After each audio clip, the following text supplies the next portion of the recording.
From getting married, starting a family, buying a house, or even losing a loved one, life is all about change, both expected and unexpected. Luckily, there's a way to plan ahead and preserve the things that matter most.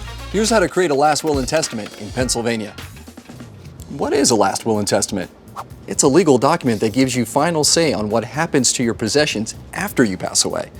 You get to decide who benefits from your real estate, bank accounts, personal property, and other assets. These recipients are called beneficiaries. You can also name a guardian for your minor children and leave instructions for your funeral arrangements. So, when should you get a last will and testament? For adults, we recommend creating one sooner rather than later.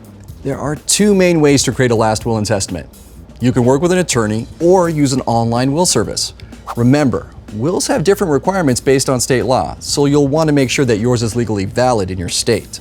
LegalZoom makes creating your last will and testament simple with options for DIYers or extra help with attorney assistance.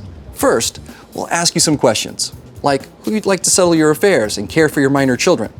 We'll also ask you to name your beneficiaries and choose what assets or possessions you'd like to pass on to them. Next, we'll use that information to create your will. You can review your documents with an attorney or on your own. Once you're satisfied with your will, you'll need to sign the document in accordance with your state's laws.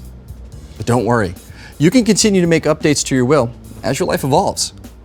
Now that you know how to get started with your last will and testament, let's talk about some other legal documents you might hear about.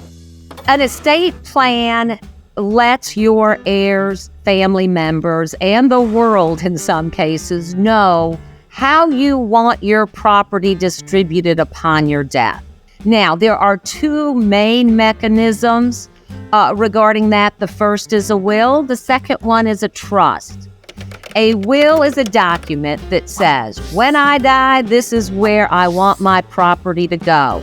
The advantage to a will is it's inexpensive up front. The other option is a trust. With a trust, the expense and hassle is more on the front end, but you can do away with the